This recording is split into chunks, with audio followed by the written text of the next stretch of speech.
Hello everyone, आज हम आपके लिए लेके आए हैं रेसो प्रोफेशनल की सेकंड सीरीज। ठीक है, टाइप 1 की सेकंड सीरीज है ये। तो इसमें हमने आज फिर आपके लिए 5 क्वेश्चन ऐसे लिए हैं जो कि आरआरबी, एनटीपीसी, ग्रुप डी और जेई वगैरह में आए हुए क्वेश्चंस हैं। तो आप पहला क्वेश्चन की ओर चलते हैं। पहला क्वेश्चन है, यदि 350 को दो भागों में अनुपात 5:9 के अनुपात में बांटा जाता है तो बड़े हिस्से का मान क्या होगा।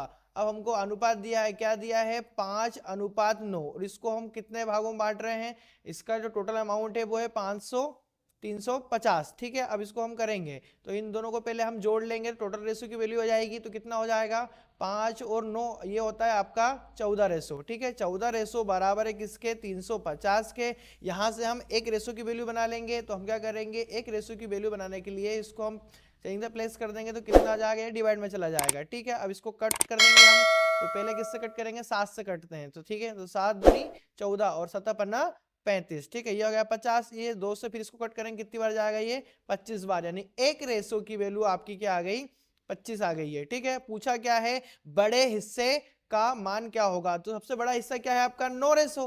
तो हम क्या करेंगे, 9 का मल्टीप्लाई इधर भी कर देंगे और 9 का मल्टीप्लाई इधर भी कर देंगे। तो 25 9 की आपकी क्या होता है, 25 9 की 225 होता है। तो आपका राइट आंसर क्या आ गया, ए। ठीक है, नेक्स्ट क्वेश्चन की ओर चलते हैं। नेक्स्ट क्वेश्चन क्या है आपका, नेक्स्ट क्वेश्चन है, किसी परीक्षा में बैठने वाले लड़कों और लड़कियों की संख्या का अनुपात 5:6 है। यदि 3531 छात्रों ने परीक्षा दी तो लड़कियों की संख्या बताइए। इसको भी पहले ऐसे क्वेश्चन की तरह करेंगे। क्या दिया है, 5:6। इसकी वैल्यू कितनी दी है आपको, टोटल 3531 दी है। हम इसको रेशो मान लेंगे, इसको ऐड कर लेंगे तो टोटल क्या आ जाएगा, टोटल आ जाएगा आपका 6 5 होता है 11। ठीक है, तो 11 रेशो दिया हुआ है कितना, 3531 के। हम यहाँ से एक रेशो की वैल्यू बना लेंगे। तो एक रेशो की वैल्यू कितनी आएगी आपकी, 3531 बटे 11। अब 11 से इसको कट कर देंगे।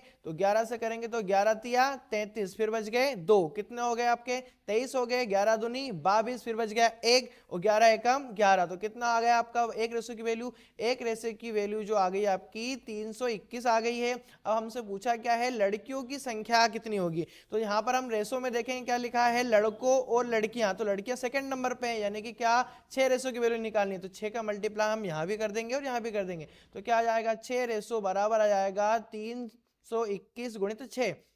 6 एकम 6, 6 दूनी 12 का 2 हासिल क्या है 1, 6 18 और 1 19। कितना आ गया आपका 1926। कौन सा ऑप्शन है, ये है आपका ऑप्शन सी, ये करेक्ट आंसर। ठीक है, चलो नेक्स्ट क्वेश्चन की ओर चलते हैं। नेक्स्ट क्वेश्चन क्या है, 169 को अनुपात में बांटा है। तो हम इसको बांटेंगे, कौन कौन सा अनुपात दिया है, 2:5:6 में बांटा है। किसको, 169 को। अब हम क्या करेंगे, इन सबको रेशो को जोड़ देंगे। तो कितना आ जाएगा, 6 5 11 12 13, यानी कितना आ गया 13 रेशो। 13 रेशो बराबर किसके, 169 के। अब यहाँ से हम एक रेशो की वैल्यू बना लेंगे। तो क्या आ जाएगा, एक रेशो की वैल्यू बराबर आएगी 169/13। ये क्या है, 13 से अगर इसको काटेंगे तो 13 ही बार जाएगा, 13 एकम 13 और ये आपका 13 बार में चला जाएगा, क्योंकि 13 का वर्ग होता है 169, इसलिए 13 टाइम में कट जाएगा ये। तो क्या आ गया, एक रेशो की वैल्यू आपकी आ गई है 13। अब यहाँ पर हमसे बोला है कि सभी का मान, प्रत्येक का मान बताइए। तो प्रत्येक का मान बनाने के लिए हम क्या करेंगे भाई,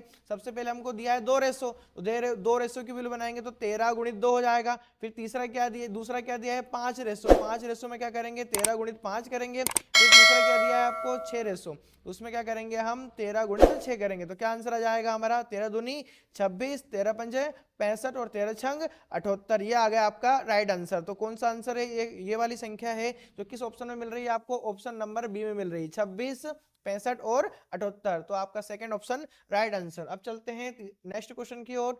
नेक्स्ट क्वेश्चन क्या है, यदि A:B 2:3 है तथा B:C 3:4 है तो ABC का मान बताइए। तो कैसा करेंगे इसको, यहाँ दिया है आपको A:B:C बना लेंगे पहले। तो A और B का अनुपात कितना दिया है, 2:3 दिया है। ठीक है, हमारे पास C नहीं है तो C को छोड़ देंगे। अब यहाँ पर B:C की वैल्यू कितने दी है, 3:4। तो यहाँ पर क्या कर देंगे, 3 और अनुपात 4। जो जगह खाली बच रही है वहां पर क्या करेंगे, इस वाले नंबर को उठा के यहाँ पर रख देंगे तो कितना आ जाएगा 3, इस वाले को यहाँ पर ले जाएंगे, ये रूल होता है, इसको लेके जाना पड़ता है, ठीक है। अब क्या करेंगे, यहाँ पर बाकायदा मल्टीप्लाई कर देंगे आपस में दोनों का, ठीक है, यहाँ पर भी और यहाँ पर भी। तो कितना आ जाएगा 3 दूनी 6, यहाँ पर कितना हो जाएगा 3 3 9, यहाँ पर आ जाएगा 3 चुकू 12। अब इन सब में हमने देखा है कि ऑप्शन में मिल ही नहीं रहा है 6 9 12, तो हम क्या करेंगे, ऐसी संख्या से भाग देंगे कि छोटा हो जाए। तो छोटा रूप बनाने के लिए किससे भाग देना पड़ेगा, तीनों में हम 3 का भाग दे देंगे, तो क्या हो जाएगा 3 दूनी 6, फिर आ जाएगा 3 3 9,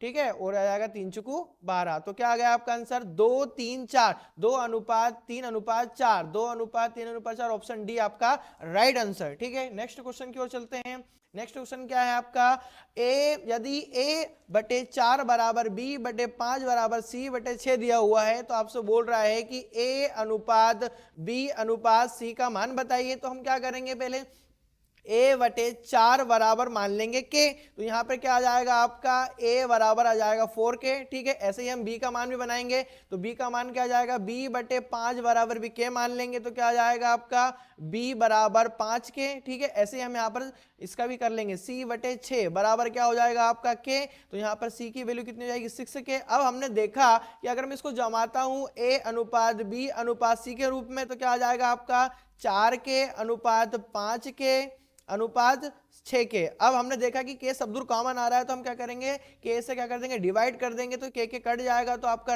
राइट आंसर क्या आ जाएगा 4:5:6, ये आ गया आपका सी नंबर का करेक्ट आंसर, ठीक है। चाहे तो इसको हम एक अल्टरनेट मेथड से भी कर सकते हैं, उसमें हम क्या करेंगे, हम ये देखेंगे कि जितने भी ये लिखा हुआ है a/4 b/5 और c/6, यहाँ पर अगर गुणनफल में क्या हो 1 हो, गुणनफल में क्या हो 1 हो, अगर गुणनफल 1 रहेगा तो आपका सीधा का सीधा आंसर आप यही मान के चलेंगे कि यही हमारा आंसर आएगा 4:5:6। इसको डायरेक्ट भी कर सकते हैं, ठीक है।